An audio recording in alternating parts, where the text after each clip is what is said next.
What up? T-Bob here. And Jake as well. And look at you. You done stumbled upon little OTB Saints, where we bring you all the latest black and gold coverage.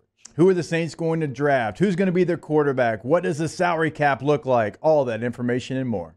Hope you enjoy it. Like, subscribe. So, see ya.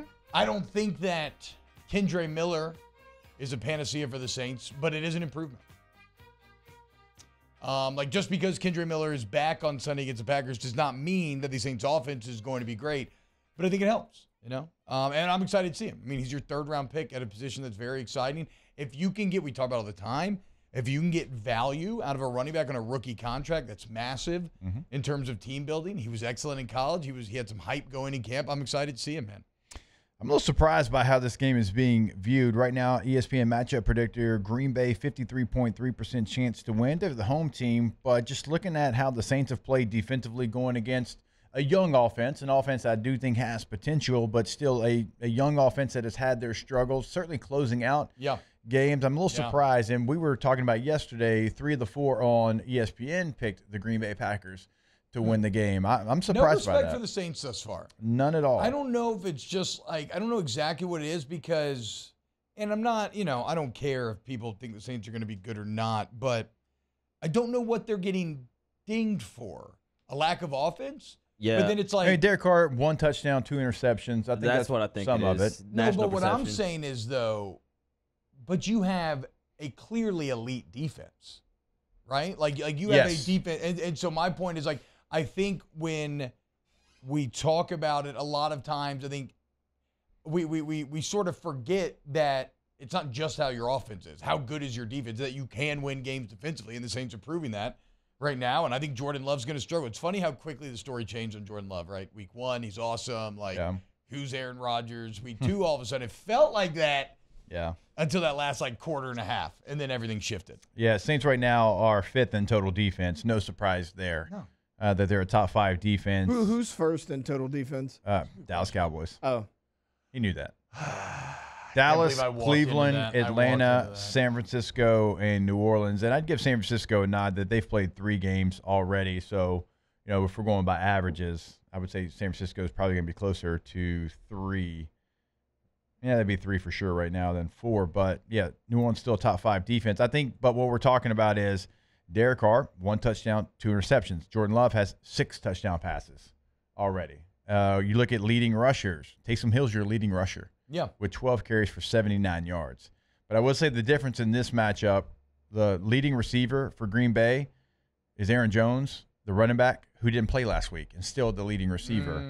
So Chris Olave, 14 for 198, leading receiver for the Saints. And so what they've done is they've played elite defense and done enough on offense and made the big play when they had to make it, right? Rashid Shaheed on a couple double moves. Chris Olave with a 42-yard one-hand catch. Best part of the team. That's when they've put the game away. So you're expecting it to go up because you've got nothing from your rushing attack. And so that's not going to fall on Derek Carr. That's going to fall really on the offensive line. Jamal Williams questionable for this game. You get Kendre Miller back, and then soon AK's coming back. So you keep going down the road. This is the last week, and you start to feel like, okay, just kind of like I talked about with Utah in the college game. Just find a way, right? Piece it all together, whatever it takes. It might look ugly against Baylor, right? You looked good against Florida. It might look a little chunky, whatever you want to call it against. Chunky plays. Weber State. I could not think who. Yes. Guys, Dame Lillard was the only thing in my head. Weber State. Okay, that's the only. Beat UNC that one year. They did. 15 seed, 2, 15? I think so. I don't know. So look, you weathered the storm until you get your guy back in AK, and your offensive line hopefully figures some things out. So that's what I'm a little worried about here. And if you wanted to ding the Saints, it would be the O-line, and the Packers do have a pretty good defensive front. So that's got to be the point of focus for things that could maybe potentially make you lose this game. No Marcus May, we know that, right? Going to be suspended. So right now the injury report looks like Marcus May out, Jamal Williams questionable, Foster Moore questionable. I would expect Foster to be available in the game. It's interesting too because remember when Trey Hendrickson started to catch on as a pass rusher, but every week it was kind of like, well, can he keep it going? Is it a flash in the pan? Yeah. Like Carl Granderson's going through a bit of that right now. He has been dominant. But I don't think, the average fan definitely does. Like the average NFL fan definitely has no idea who Carl Granderson is. And I feel like even the people that know are still probably like, okay, he's been great. But now that he's put so much great tape out there, like, can he keep going? If a team starts to kind of focus on you, game plan you a little bit, can you continue to put up the numbers that you have thus far? I'm excited to see. Again, Jordan Love, though, should be in a mental bind this game. Like, this Saints defense is elite. Jordan Love, he should not have success this game. Yeah, to steal something from the Pelicans, his brain should be in a blender. Yes, exactly. That should be what it is. And Carl Granderson, I'll put it out there. He is that guy. He's the guy that he's been playing like. Okay, there we go. He was one of the guys we talked about in the offseason. Everybody kept trying to talk about, the other guy. Peyton Turner was one. Yeah. First rounder. What did he do, Mario? He blocked something. We all know that, okay? Carl Granderson Yeah, but they beat the Falcons because of that, unlike the Packers. Exactly. Carl Granderson, last year, if you go back and you look at his snaps, when he was given the opportunity, he played at an incredibly high level. Yeah. You go get Isaiah Foskey, who wasn't even dressed in the first game. Plays, 12 plays in the second game. All right? Sometimes you don't have to replace the guy. Sometimes you can let the guy be the guy just because he wasn't drafted in the first or second round. So for me, like, let him go out there and be that guy, because right now, watch him pre-snap. He's got as much confidence as any player out there. True. I mean, he's walking around, he's talking trash, he's head bobbing, he's ready to go, All man. he's missing is a good basketball move.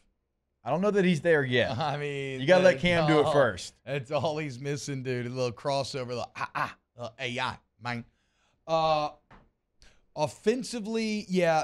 So the O-line worries me. I'm excited Miller back. The O-line plays well. Then I think you're going to see continued improvement. And I got to say, for all of Derek Carr's maybe subpar play lately, nobody is more aware of it than he is, right? Like, he's been very. This is on me. Like, I've been playing bad, and I've got to be better. And I trust him. He's a vet. I think he will get it figured out. And again, I don't care, because he's making the plays to win. And I would rather you have that inherently and work on cleaning it up and getting on rhythm with your guys at the majority of the game, like, rather than have to learn how to be clutch, because that's all that matters. Every game's going to be close. I don't care. Every game's going to be close. It's the NFL. Yeah. All that matters is how you finish, and Derek Carr at least scores very highly right there now. If you're wondering real quick about the Packers injury report, Christian Watson, very speedy, talented receiver, he did not practice on Thursday. He's still questionable, but if you don't practice on Thursday in the NFL, a lot of times that's a pretty good sign that you're not going to be ready to go. Aaron Jones, very talented running back, limited capacity on Thursday's practice. He missed last week with a hamstring injury.